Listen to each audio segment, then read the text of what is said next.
Hello and welcome to Swapping Joysticks. It is the 26th of October 2022, which is practically Halloween. I'm your host, Ben Ostwick, and I'm joined as always by the one, the only, Ed Nightingale. How are you doing, Ed? I feel like the camera's maybe a bit zoomed out here. Yeah. Oh, it takes, the plugging it in is, oh yeah, I might need to unmute you. I did say I would do that and then didn't. Wow. Yeah. Oh, you don't need to hear Ed. We just see Ed. I literally just said a minute ago, am I muted? And you said, you are now, but I'll unmute you. And then you didn't. I didn't say when I would unmute you. How dare. Way too much power, yeah. But yeah, welcome. It's nearly Halloween. It is and nearly Halloween. We have a lovely decorated Kallax behind us with some very cheap fake spider's webs that I bought and delicately placed. Yeah. Yeah. It's interesting question, apparently. Thanks, Siri. Apparently, is it a lovely decorated car behind us with some very cheap spiders? No, it's not. I think it thought I was asking it a question. Wow. How dare, and I even put it into Siri, do not disturb mode and Siri's or whatever it is. Yeah. Pipe down, Siri. Pipe down, Siri. Exactly.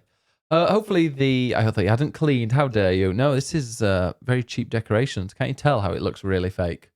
Yeah, silly Siri. But yeah, so this has been a week of Halloween, and it's not been a week of Halloween. That's next week, but it has been the week leading up to it. And, October, everybody likes to get all spooky and everything. Well, what are you planning on doing, Ben? I am planning on.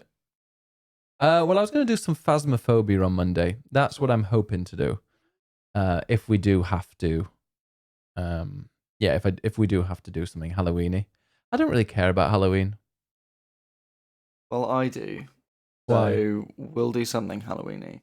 Yeah. I'm determined to find a horror film that we can watch together and both enjoy. Well, we did watch a horror film at the weekend that we both enjoyed. Silent Hill. Do you remember watching that? Oh, we did watch Silent Hill last weekend, yeah? Yeah. In preparation for our stream on Friday, where we'll be playing Silent Hill 2. Yeah. Which neither of us have played before. I bought it, but it was scary, so I just admired the box. And it was this really cool box, had like a cardboard wraparound on it, and yeah, it was very fancy. Do you not have that anymore? I don't know. It's with all my PS2 games, which, when I went back home, somehow had vanished. I was slightly perturbed by that. Are we blaming your mum then? Yeah, I feel like at one point she was like, there's all these games and stuff, do you want them? And she probably asked my brother, and my brother probably said no. So she was like, oh, I'll bin them then. Even though they weren't my brothers to give away. See, this is why you don't trust parents with things like this. Yeah. But also, my mum knows that I would not be happy at all if she touched my things. So she just put them all in a big box and said, you're an adult now, you can deal with it. Yeah. So now I have all my games with me, and I don't have that thing of, oh, here's all my old childhood stuff in my parents' house because they moved. Yeah, you don't have your old bedroom to go back to, like some people. Yeah, I don't have that anymore. Yeah. I mean, the sound is great as long as we don't raise our voices, so we have to have very low, speak kind quietly into the microphone. Husky voices. Yeah, we will sort this out at some point. At some point, Ben will, yeah. Well, I don't know how to, unless we're in different rooms, but then we can't be on the same camera. I just need to sort this camera out. I don't think this camera actually has a way of picking up both voices. We might just have to get a third microphone to use. Like, what are they called? The Blue Yeti. The Blue Yeti is great. It picks up like an ant farting across the road. It's great. Get a sponsorship for that. Can we get a sponsorship? Blue Yeti. Yeah. Did I say camera? I meant mic. Yeah. Yeah. So, what did you think to Silent Hill? I thought it was a terrible film, but I quite liked it. I think that's what it is. It's one of those films that's quite bad, but you do enjoy it because it's got all the things you want in it. It's got like unnecessary gore, vile actions happening to people. It has Pyramid Head, who is very muscular. It's got the odd jump scare. It has a kind of an eerie, witchy vibe to it. Some strong female characters. I love an eerie, witchy vibe. Give me weird, witchy vibe, cult stuff. Like, I love that in a film and a game. I think for me, its biggest success is just that it made me really want to play the video game. And I've never played it, so maybe because of that, I didn't have expectations of the film, which I guess is maybe why some people didn't like the film, having maybe played the game and thought, well, this doesn't live up to that. But I don't have those expectations, so I just kind of went into it and was like, oh, this is what it is. Oh, there's Pyramid Head, sure. So yeah, I enjoyed it. It wasn't scary in the slightest, but I enjoyed it. Money says that it wasn't so bad it's good. Money said it was just bad. Because Money gave up halfway through. Yeah, Money went to bed. How like dare. a quitter. How dare. There was an amazing bit which Money didn't see, but it was straight after we took a little break where this I think he was Pyramid Head, grabbed a person, ripped their skin off, and threw it against a wall. That was great. I don't remember that bit. Yeah, because you weren't concentrating. I was like, watch, and you were on your phone doing something. Well, we were also in Discord talking, and so I was trying to come up with a witty comment. Yeah. Yeah, he had to find a sarcastic comment for every 3 minutes. So unfortunately, you can't watch the movie like that. But I am looking forward to playing the game. In all seriousness, What did you think of the barbed wire, razor blade wire that went up the person's, between their legs? It went right up her vagina, and then split her in half, and that's not the penetration that I was expecting from that film. No, and then danced in the blood of the lady. Yeah, it was a strange ending. It was very, very, very strange. But yeah, so that was great. But yeah, what have you been playing this week then, Ed? Let's talk about that. Well, split her in half. I did, yeah. I just have some tea. I have actually been playing a couple of other horror games this week. Oh. So I guess to finish up from last week, I feel like I might give up on Mario and Rabbids. Why? Too hard. Really? Well, no, well, a little bit, but it's also just irritating. And this is the first game, not the new one that you're playing. I'm like halfway through the fourth world, but it's just got to that point where it's got really repetitive, and there's not enough variation in the enemies. There's not enough variation in the characters, and it's just grinding the same battles again and again, and I'm just a bit over it. So I've got too many other things to play. So I think I'm going to move on from that. I'm also now right near the end of Pokemon Shining Pearl. That's not a horror game. It's not a horror game. I'm just continuing from last week. I am right near the end of that. I'm basically at Victory Road, but I feel like I haven't caught enough Pokemon. So I sort of want to do some more catching before I carry on. Isn't there like a basement area or something, or an underground area you can go and collect some? There is, but it doesn't have everything. So I need to do some trading, or basically jump into your game and steal your Switch, or whatever else. But I'm very close to finishing that. But last Thursday was the Resident Evil showcase. It was. I didn't watch it. Well, you missed out. They showed some new gameplay of the Resident Evil 4 remake, which looks brilliant, I have to say. And it looks like they have really amped up the scares, because it's quite a sort of campy game, really, as all the Resident Evil games are. And I feel like they've really amped up the scares in this. So I'm really looking forward to it.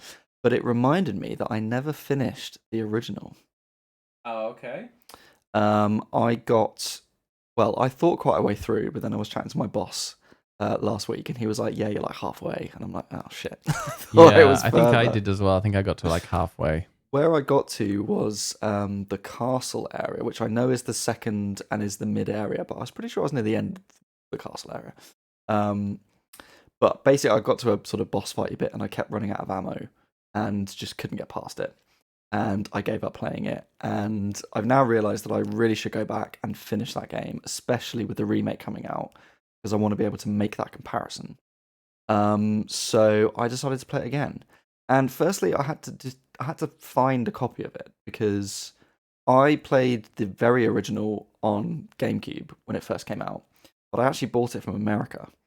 And I bought quite a few games from America on GameCube. It came with a disc called a freeloader that basically allowed you to change the region of your console.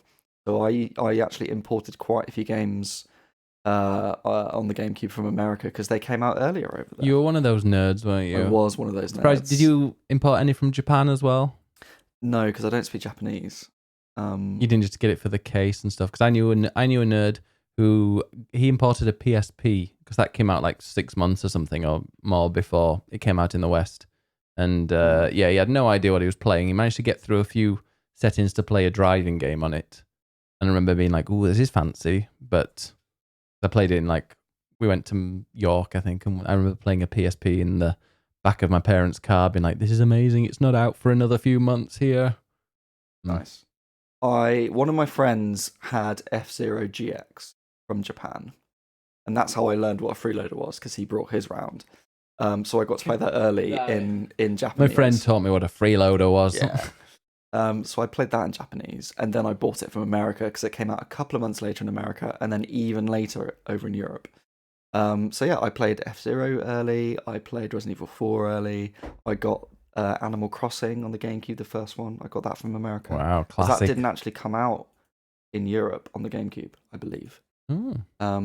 I think I might actually. Did all your friends used to come round and they were like really impressed because I was so cool. Cool. No, I didn't have any friends. They were all single player games. Yeah.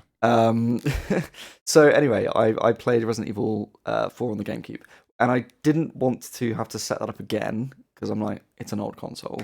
And I was thinking, surely it's on PS Plus. Surely it's on Game Pass. Surely I've downloaded it at some point, and I hadn't. But luckily, for you, who at some point had downloaded it on your Switch. I bought it on my Switch, yes. I did, and I don't know why, because I don't think I played it on. I think it was on a massive sale, and I was like, well, you know what? Maybe one day I will. I think you said to me there might be a save file on there, so just choose a different one. And when I turned it on, there was no save file. It was literally like, there is no save data. This game has never been used. It was bought and not used. Probably then. Let me just see, because I've got Steam here, and I'm going to see if Resident Evil 4 is on here, and I've got 4.2 hours. Oh. So that must be it. Nice. Right. Obviously played it a lot. Not as much as Resident Evil 5, which has 18 minutes. Oh, wow. And do you know what with Resident Evil 5's 18 minutes, got stuck. Of course you did. Couldn't get out of a building. Great. Well done. Yeah. So I'm playing Resident Evil 4 on the Switch, and it's the HD version, which looks terrible. Because it's that thing of when it's an old game and then they make a HD version of it, and you know that it's kind of old blurry textures that they sharpen and they look really bad. Because they were textures that were made for a standard definition TV. So yeah, it's not really a looker of a game. Also, the controls are really odd because it was one of the first third-person shooters to come out, and it doesn't have twin-stick controls, so it all just feels very awkward to play. Yeah, that's what I felt like when I was playing GoldenEye.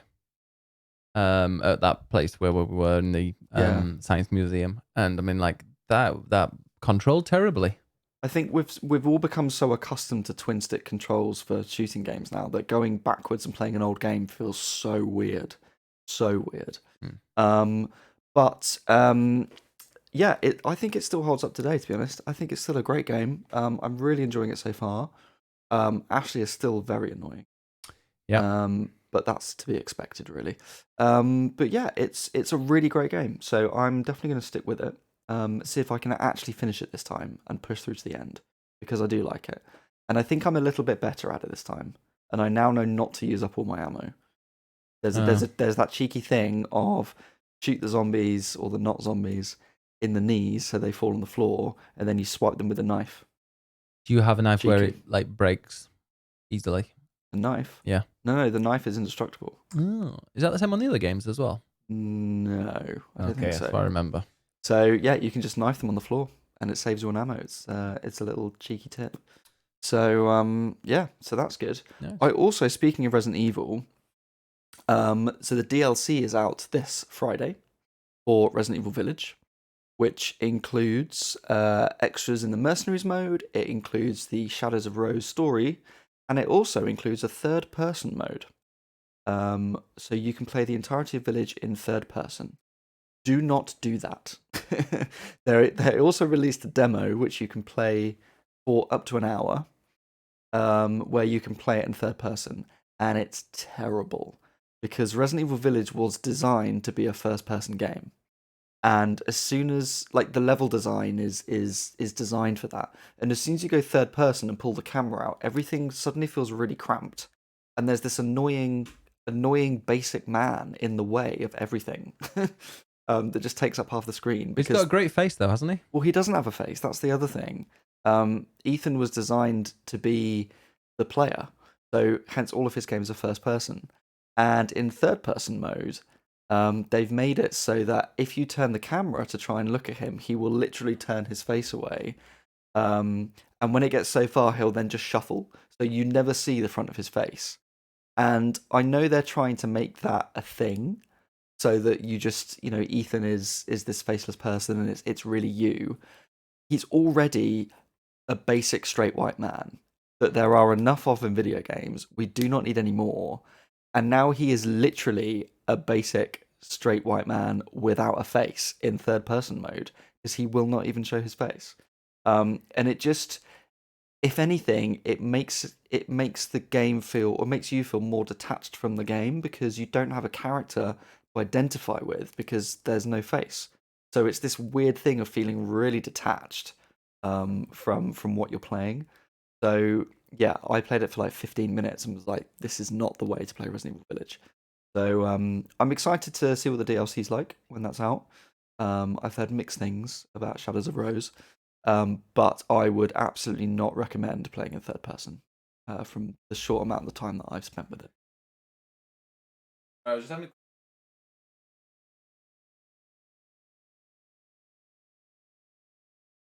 Well, you've got too fancy a mic, that's what.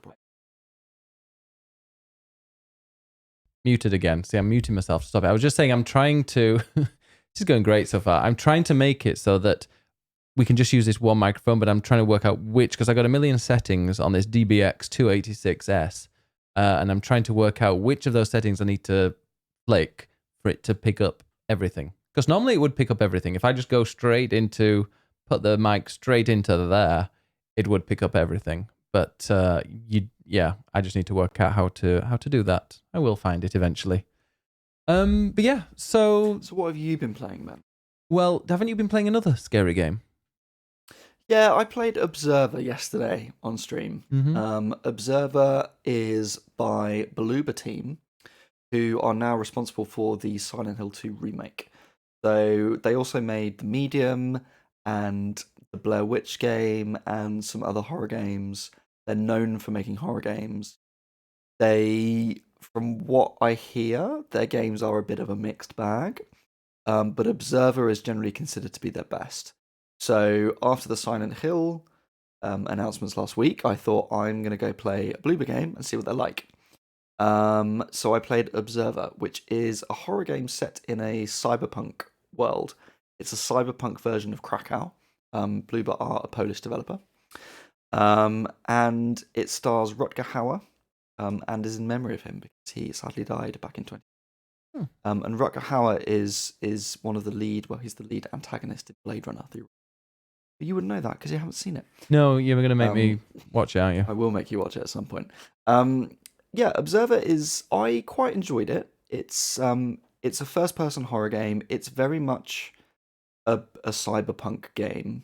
It has a lot of cyberpunk themes to it. You're playing as an android, and the idea is that you are an observer, in that you observe people's memories, and you do that by literally plugging a wire into people's heads, and then experiencing their thoughts. But their thoughts are obviously very horrifying. So it comes up with these like little gameplay elements and visions that are sort of full of anxieties and horrifying moments. And I really like that as a theme. I really like how that fits with the cyberpunk setting. I think it has some interesting implications. I feel like it's quite well done. Yeah, sounds like Total Recall, but it's quite similar. It's that idea of going into other people's minds. But then from what I only played for a couple of hours, so I haven't finished it. From what I gathered, it felt like the character you're playing with, or playing as, his memories and thoughts were getting mixed up with the people that he's observing. So it's like, okay, well, where's the line of what's real here and all that kind of stuff. So really interesting themes. I just don't think it was a very good stream game. No. It is, and I wasn't super aware of this, but it's a game with a lot of flashing, and as in light flashing, not nudity. Shame. Otherwise, it would have been a great stream game. Yeah, that would have been a great stream game. There were lots of flashing lights and sort of visual effects and things, which are really immersive when you're playing it. But I feel like it's not the best game to play on stream, so I will not be continuing it on stream. But I quite liked what I played. Okay. And it was a nice, interesting introduction to Bloober Team and their games. Excellent. Yeah, I've not really been playing that much. I did play some more Coral Island, which I did enjoy for the few hours that I played on Sunday. I'm getting to the point where there are certain things where I'm getting a couple of bugs. Obviously, this is in early access. It is the life sim that is currently like replacing Stardew Valley for a lot of people. And in the future, it probably will. But I'm really enjoying. I am actually really enjoying the just how beautiful it is. It's such a pretty game. And hello to everybody that's just come into from Nicholas's raid. Welcome. And yeah, I will be playing a lot more of it in the future, but I am going to take a break now until 1.0 because there are just so many things you go to, and it says, right, okay, sorry, this will be in the 1.0, or this room will be in the 1.0, and it's getting to the point where I'm like, well, am I just doing it for no reason? And maybe I'll get some rewards for doing whatever I'm doing. Like at the moment, I've got to hand in 50 things to the museum. I'm like, will I get to the 50? And then it'll go, well, you'll get something in 1.0.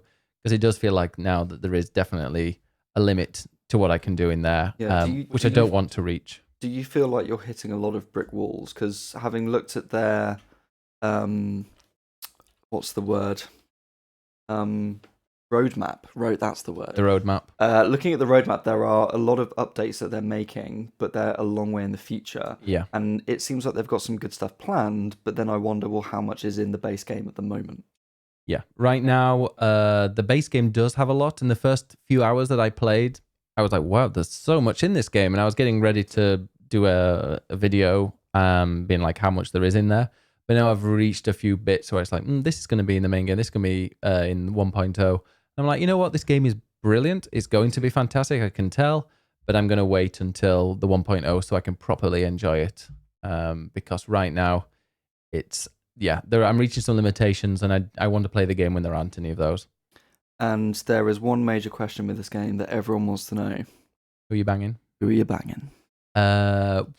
much anybody. Wow. Yeah. Anybody who is male. I mean, I'll be that picky. I can't remember his name. Carlos, was it? Or wasn't it Paolo or something? Pablo. Or was it Paolo? It might be Paolo. I'm not sure. It was a Spanish name, but yeah, him, and then there's also a couple of others as well, which I wouldn't say no to. Yeah. I quite like the look of Derek. Who was the builder? Not with that name though. Yeah, I mean Derek's not a great name. No. Also, Mark. Is that the one that everyone likes and he's just no? Well, he looks like the sort of slightly rough bad boy, which is probably why people like him. Is he the daddy? Oh yeah, no. No. I don't understand. Like, he looks just. Ugh. Wow, that's a glowing endorsement. Mark is for people who have low standards. Sorry, there it is. That's it. You said it, Ben. Yeah, I mean, we know that. We know that, Ed. But yeah, it's yeah, no. Well, like him, but the game itself is going to be great. I've also played. Well, I've launched Persona 5 Switch. I got to the main. Launched it. I got to the main menu, and then we're like, no, I'm gonna wait until I've got like an hour or two, maybe tonight, before sleep. Anything else? I don't think I've really played anything else. Have I played? Well, no, nothing. That's it. Wow. I haven't had enough time to game. It's been a very busy week, yeah. Oh, no, Call of Duty. Oh god. Well, you say Call of Duty. I think I played it for you. No, you did this annoying stealth bit, which I can't use. So I'm learning how to play first-person shooters with the controller. I mean, it's interesting because I was in Nicholas's chat earlier, and we were talking about Call of Duty, And and I mentioned that I had to do it for you. you did a stealth part for me. I don't do stealth. I don't do stealth. Stealth is for people who've got patience, and I don't have patience. We know. Yeah. I think you've got more patience than I do. Well, it depends on regards to what. He was spilled in the chat. Well, I'm gonna have to go back and check that VOD and punish you accordingly. But no, it was just I like it, but it's obviously like you were meant to go here, and you're meant to sneak along here, and then you're meant to kill this person first, and then go to this person. I just want a bit more free roam, a bit more free choice. Maybe if I put it onto like easy mode, I would. To be fair, what I've read from stuff online is that people aren't actually enjoying the campaign that much and are feeling like it's very linear and very much like very prescriptive. Like you have to go here, and if you don't, then you die. That's So exactly it's very much like you have to do what you're told, and it's not like a free shooter. But isn't that what Call of Duty's always been? Yeah, it has always been that. And I mean, you just get used to it. You just learn where you're meant to be going and where you're meant to be standing at certain points. It doesn't give you chance. It doesn't give you much kind of many options to kind of use your own tactics. It doesn't say, you know what, do this however you want. It's like, no, you need to be standing at this window inside this burning aeroplane. You don't go to the sides. Well, you turn to the sides when there's a person there, but you need to be focused on this window. And just like the stealth part in Amsterdam, you were meant to have stood here because there's cover there, and then you kill the person, and then you're meant to go to this other cover. And if you don't, there's no other option, so therefore you will die. I will mostly agree with you, apart from the Amsterdam swimming bit that I had to do for you, because literally it was saying swim underwater, and you were just swimming around all over the place, clearly getting spotted. I went underwater and I came up, and then it's like, oh, you went to be on one side of the dock, but I went to the other side of the dock, and he didn't like that. The person saw me on the other side of the dock. He was like, come on, just let me have a few options. I mean, it feels like it's just a playable film, really. Mm. But then I also just hate the script and the fact that it's just like, I'm a straight white man, bro. I've got my big gun and I'm gonna shoot all the horrible terrorists. And it's just, I can't deal with that for like You will 5 never hours of game. Want to play a Gears game then? No, but I mean, Uncharted's like a film, but you kind of, and something like Uncharted or The Last of Us, that's also kind of a film and pretty linear, but you do have like your own. There are battlefields where you can then kind of choose your own way and where you're meant to be going and what you want to do. There are options, whereas I feel with Call of Duty and what I've played, there are no options. Great acting. Yeah, the chat appreciate it. You can act like a butch man very well. I try. Yeah. Gears is the worst. Yeah, America. But then didn't they change that in the most recent Gears? Because don't you play as a woman in that game? And they tried to make it more diverse. Oh, they probably did. I played it for a little bit and was like, no, I feel like I'm playing as a space marine or like a roided up gym goer. Yeah, I'm not here for that. No. But yeah, that was pretty much what I've been playing. I did finish the first world in Mario and Rabbids at lunch today. You've got a video about that, haven't you? I do. Go and check out the TikToks. Finally, TikTok has decided to push it to a few more people. It is slightly annoying that just me filming you in Royal Albert Hall for 30 seconds has done like 5 times as well as a video that took about 5 hours for me to make, record, and... You're welcome. Yeah, so... But, that's the TikTok algorithm. But I did get a very high like to view ratio, so it shows that it's being appreciated. There you go. Very nice. Yeah, welcome to TikTok. I mean, that is true. Yeah, you can literally, fart on screen and you'll get more views than something that would take an hour. Well, that's just the level of intellectualism on TikTok, isn't it? Well, yes. Although TikTok is great. But then again... That's also definitely not a word. I made that up. Yeah, intellectuality. Fact. Yeah, that's the word. Just intellect. The algorithm see, my TikTok doesn't show hot guys. Mine shows people falling over. Well, following the wrong people. No, there's Instagram for that. Just see my search page on there. Wow. Let's not do that. or on Twitter every now and again. It's like, you might like this very, slightly clothed person. Oh, well, there was some questionable things trending for me. Was it my massive cock? It was my massive, well, not yours. It Not was mine. the hashtag my massive cock. I'm glad my massive cock wasn't trending on Twitter. Oh, intellectualism is a word. I was right. He didn't even know it. That's how lacking he is in it. We actually, I watched my massive cock last night. Yeah, I watched it as well. We watched it together in bed. In bed. What did you think to my massive cock? I thought it was quite interesting, informative. Bit long for me. Well, we had to skip the surgery bit in the middle for you. Yeah, they started talking about surgery, and I was like, nope, skip this. I do not watch anything that involves like kind of surgery or anything that's gruesome. I just don't watch that. Which is weird because like Silent Hill, that kind of over the top gore and things, I'll wince a little bit, but it'll be okay. But anything about surgery, I refuse. I don't watch Casualty, Holby City, or any kind of surgery program. No, thanks. We've gone really British here. I mean, anyone who is not British. House. There was genuinely a program on national TV a couple of nights ago called My Massive Cock, and it was a documentary about penis. men. It was my massive penis. No, it was cock. Was it my massive cock? It was literally my massive cock. Yeah. And it was about men with really large penises and how they struggled in life.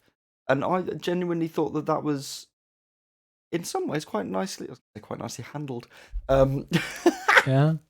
Just in that, like, genuinely, I can appreciate, like. Yeah, you can take it well. I can appreciate that actually their lives are probably genuinely quite difficult when they're walking down and it's so obvious. For any of them, yes, there were. There were some. People listening to the podcast don't know what you said. Yes, there were too. Gay. Yeah, there were some gays. You did ask that. There was one guy who was definitely gay. I don't know if you realised it or not. The one that was on there for no reason. Don't speak for people. I won't. How dare you? He was definitely gay. His girlfriend's going to be so disappointed when she finds out. Wow. But yeah, I'm like, genuinely, I can see. I mean, look, everyone's watching this out of voyeurism because they want to see. Speak for yourself. And well, I watched it because you were like, watch my massive cock. And I was like, sure. Oh. Yeah, you got disappointed. Yeah.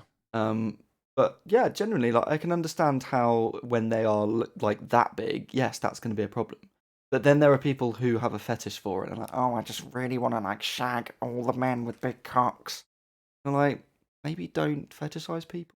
Or that guy whose best mate kept like taking pictures of him in the shower and sharing it around the internet without consent. And I was like, you need to get better friends. Yeah. It was like, oh yeah, my friends, they always joke around. They've got some pictures that they took without me knowing and just like share it around the town. And it's weird because I get a little bit annoyed, but there's like people who they just come up to me and like, oh, they know about my cock. They've seen pictures of it. It's like, oh, they're just lads, but I don't like it. And I was like, well, you have the shittest taste in friends. If that's not a friend, yeah, that's not a friend. That's literally illegal, you know. And then basically the show ended with him confronting his friend to say, actually, I think I'd prefer it if maybe you didn't do that anymore.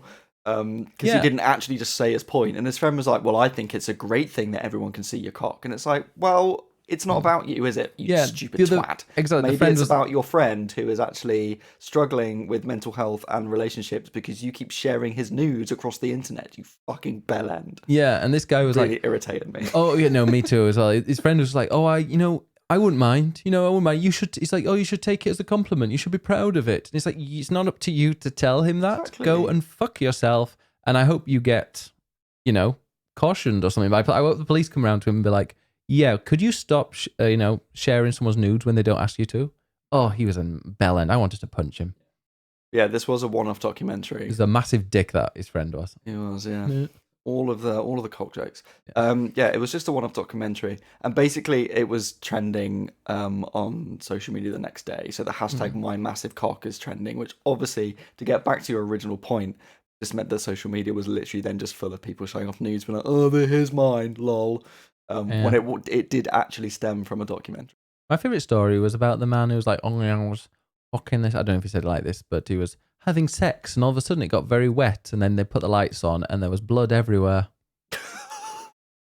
I'd forgotten about that. That was a lovely story, which I was very glad to. I'm glad you played that just before going to bed.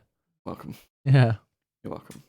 Anyway, shall we see what people have been playing in Discord? What? Go on, you can read it out because I'll mute my microphone for a little bit while you go and read all about it.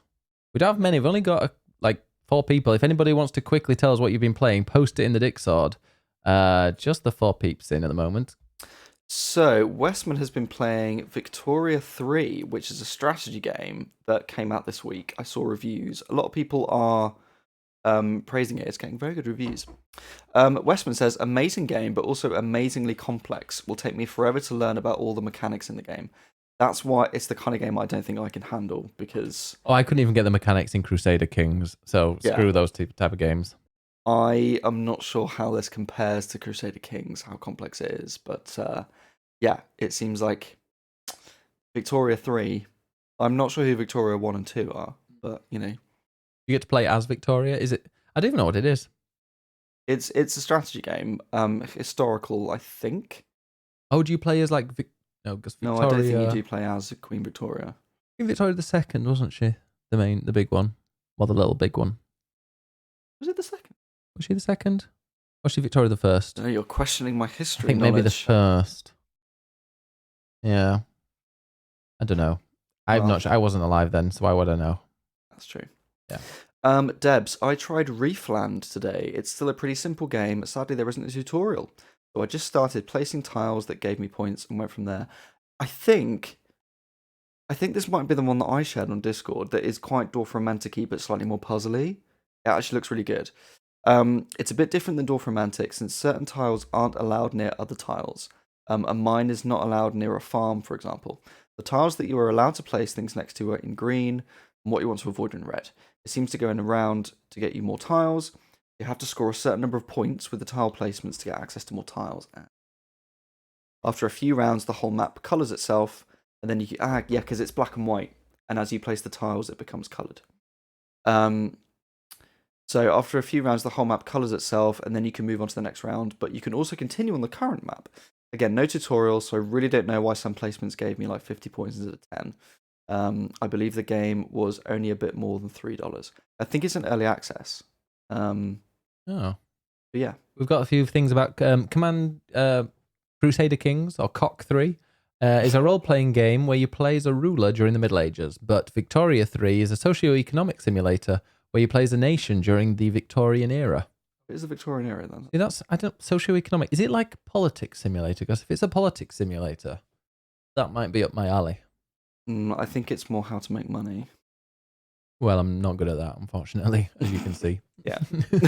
And here we are on Twitch. Yeah, as I'm here on Twitch. No, I think that would be the opposite, actually. If I was very, very rich, I'd be on Twitch. I wouldn't have a main job. I'd just be like, you know what? Oh, we might have some more information here, because Randy Pasta has also been playing Victoria 3. Oh. The incredibly complex Victoria 3. The tutorial is lacking, but that's pretty normal for a Paradox interactive game. So far, I've owned Paradox. Is that also Crusader Kings? Is it the same dev? Paradox, is that what's the one that's set in, is it Stellaris? Is that Paradox? I might be completely wrong here. I can't remember. It is. Oh, I it am is. right. Yes. Gaming knowledge is excellent. It is. Paradox is all their games. Surviving Aftermath, Victoria 3, Airport Simulator, Prison Architect. Oh, that's why that gets really cool. Yeah, Stellaris, there you go. I was right. And City Skylines. Oh, they like those type of games. They do. Hence, you'd think that this would be well made. Yeah. And it hopefully is. Or should we go back to Randy? Go on then, you go back to Randy Pasta. Where were we? The tutorial is lacking, but that's pretty normal. So far, I've only touched on some of the economic and political aspects. There you go. Shaping Sweden into a trade unionist-led liberal government has been challenging, but quite fun so far. Hope it doesn't suddenly lurch to the right. Too real. Moon Princess is still in Disney hell with Dreamlight Valley, as are a lot of people. But hopefully, you're in that Disney hell means Scar.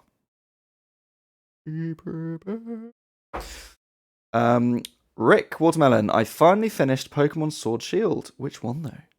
Or is it both? And got through all the inane dialogue. That was the worst part of any Pokemon game I've ever played. Oh, it is as well. I like Ball Handler. Ball Handler Joe wants to talk to you. Or Youngster Mang. Sure. And yeah, I just hate those names. They don't have actual names. It's like Youngster Ed is challenging you. And like, oh, okay. Yes, that's me. Youngster Ed. Youngster, Rick Fang anyway. Shield. That's the best one. Mm. Because it's got the gay pony. Yeah, I got Shield. And I got Sword because I'm, a sword handler. Sure. After that, I revisited New World and was pleasantly surprised about the amount of really nice quality of life changes they've made from launch when I played it last, which really allows for a better MMO experience without taking away from the grindy aspects they were going for. I also got it working on my Steam Deck, so I can now MMO in bed. Lovely. I mean, that does sound delightful, but how does that compare to MMOing Final Fantasy XIV in bed? That's the question. I mean, I play MMO. I play Final Fantasy XIV with a controller, so if you can do Final Fantasy XIV on a Steam Deck, might have to buy one when I've saved up enough money. Yeah, and in a decade. Yeah. Let's do a subathon. Buy Ben a Steam Deck. No, let's not do that. No, I think there are better, charitable things. Rick says, Final Fantasy XIV, I have it downloaded. I did my dailies in bed yesterday. It was glorious. I enjoy doing my dailies in bed. That's what I call it. Yeah. And then Final Fantasy XIV. Do my daily. And Ninja Koala has been playing Dicey Dungeons. It's a strategy turn-based dungeon crawler where your turns are decided by rolling dice and assigning the rolls to different moves, which you can change and upgrade through your run. I've heard very good things about that, but haven't played it. Excellent. I've not heard about it either, but I keep seeing it. I think it might be on my wish list. So every single time it goes on sale, I get a. I think it's one of those games that is on sale a lot, so it's quite easy to get hold of. And I think it reviewed really well. Mm-hmm. So yeah. Well, apparently there's been something in the news with BioWare. Dragon Age Dreadwolf, as being announced or something like that. Let's have a quick look. It's already been announced. Well, not announced, but something else. The Alpha Milestone is out. Oh, so they've decided on the story. Hello. Start to scroll to the top. Well, enclosed. Can we get too long? Doesn't read. We've just completed our Alpha Milestone. It's in bold. Ah, that's good. Up to this point, we've been working hard on the various parts of the game, but it's not until the Alpha Milestone that a game all comes together. Now for the first time, we can experience the entire game from the opening scenes of the first mission to the very end. We can see, hear, feel, and play everything as a cohesive experience. So I guess now they need to polish it and tweak it so it's playable for the public. Whereas if this was original BioWare, this would mean it's going gold. Okay, should we go into the news? Well, that starts us off in the news, so that's good to know. That is brand new information that just happened. Yes, it is. We are here on the forefront of breaking news. Speaking of breaking, as we like to be. Yes, but as one of us likes to be. I mean, that's your job. Indeed. Although let's go and see some news that's happening in the news. Now, I have a news article here that wasn't written by you, so I'm surprised you've added it. Wow. It's a very important story, and it happened over the weekend when I was not working. Oh, okay, that's why then. I was with you.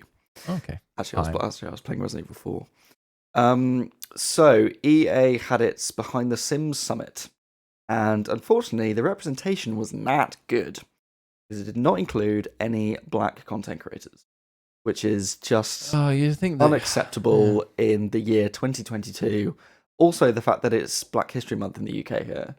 Come on, EA. So this was basically called out by loads of people, including Ebonix, who is a great simmer. You should all follow if you don't already. And EA have basically responded saying that it will do better after it did not fairly represent players. I don't know, if I worked in the gaming industry, hopefully one day, and we were organizing an event, and I looked at the event and every single person was white, I might be like, no. I mean, that is the logical conclusion. That's what, so you've got to be doing something wrong if you manage to actually go ahead with that. Shocking. But yes, as we said last time, or last week, Sims 4 is now free to play. It is free to play. Is it worth playing free to play? I don't know. I don't play The Sims. Oh. But if you do play The Sims or you want to watch The Sims, go support Black creators. And let us know how it is free to play. Mm. All right, the next one, Bayonetta Part 7. Yes. So last week we discussed the Bayonetta voice actress fiasco, let's say. We'll call it that. Which started with Helena Taylor who was the voice of Bayonetta in 1 and 2. And as I'm sure you all know, these videos came out that she released complaining that she had received an insulting offer of pay, and so she refused to voice Bayonetta in the third game, which is now being done by Jennifer Hale, who has since received loads of abuse. And then some numbers came out that sort of contradicted what Helena Taylor had said, and sort of implied that she was not quite telling the truth. And so she then released a series of tweets on, I think it was Sunday night, but we saw it on Monday, where she wanted to defend her reputation in the industry and said that she was just asking for a fair living wage in line with the value that I bring to this game. If you scroll down a bit.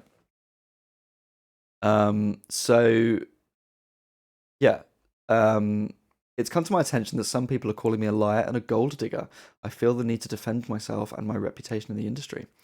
And then she then went on to explain what happened, which, I'm not being funny, it sounds a little bit different to what she said in her first tweet.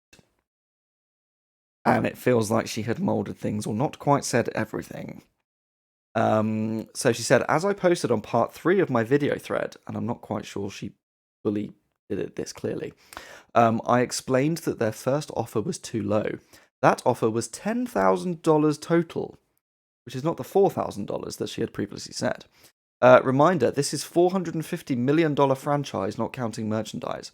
Where the fuck she got that number from, I do not know. Because Bayonetta is definitely not a $450 million franchise. It is relatively niche, and has a very strong fan base, but is definitely not that big a franchise. So I really don't know where she's getting that number from. I then wrote in Japanese to Hideki Kamiya, asking for what I was worth. I thought that as a creative he would understand. He replied saying how much he valued my contribution to the game and how much the fans wanted me to voice the game. I was then offered an extra $5,000, I guess. So I declined to voice the game. I then heard nothing from them for 11 months. They then offered me a flat fee to voice some lines for $4,000.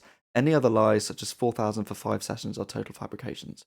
And I'm like, where did the 4,000? Why did that not come sooner? Like, why were these numbers not thrown out? I'm very confused. So basically, she's now trying to defend herself, and it feels like she hasn't quite told the truth in the first place, and I think she shot herself in the foot a little bit, to be honest. Yes, I mean, she's just pretty much ruined her career now. Yeah. So the bottom line of this entire situation is that voice actors deserve to be paid more, and that has unfortunately got lost somewhat in the back and forth of who got paid what and who should do the voice of Bayonetta, and should we play the game or should we not. Ultimately, play the game if you want to play it, because there are plenty of people who are involved in the game who have done a lot of really good work that deserves to be seen. If you don't want to play it because you want to boycott it, then go ahead, that's your choice. But the bottom line is that we should all be campaigning for voice actors to be paid accordingly. That is the bottom line of all of this, regardless of the back and forth and the numbers. With all, I'm sure there's lots. Yeah. I mean, obviously, voice actors are underpaid from what we are told, as I'm sure many other people in gaming are as well. The ones at the top, the executives, the ones that own things, the shareholders, they're not underpaid. But pretty much everyone else is. That's like in every industry, I guess. Exactly. All right, next one. Splatoon 3. So this is a quick one, but just to say that there was a big Splatoon 3 update a couple of days ago, and Nintendo have made an absolute ton of fixes. So there are loads of bug fixes, because I think the game has been really quite buggy up until this point. and has had really not good online communication, with loads of errors and people dropping out. And it seems like they are finally addressing that in this update. So they've now made it so that data transfer between players is quicker, i.e., when you flat someone, the reaction is quicker, as it should be, because it's been a bit messy. And then there are some patch notes with a ton of individual bug fixes, lots and lots of things. So basically, if you're playing it and you've been getting annoyed with online, then in theory, it should now be better. I have seen Shanghai tweeting about how apparently a lot of other bugs have now appeared. Yes. So, I mean, that's expected, I guess. Just it's usually what happens, to be honest. As anybody that follows games like Destiny are, they'll patch a load of things and then, yeah, they'll patch 50 things and then 20 new ones will appear. So it does get lower. So there are fewer each time, but yeah, new ones then appear. Okay. Graveyard. No. Grievard is a new ghost-type dog Pokemon that's going to be in Scarlet and Violet. With a very dangerous candle on its, a very bulbous candle on its head. Dangerous and bulbous. Dangerous and bulbous. Yeah, I mean, you don't want to put that anywhere that you don't want wax. No, exactly. Yes, this was revealed this week, called Grievard, which is, I guess, to be like Graveyard.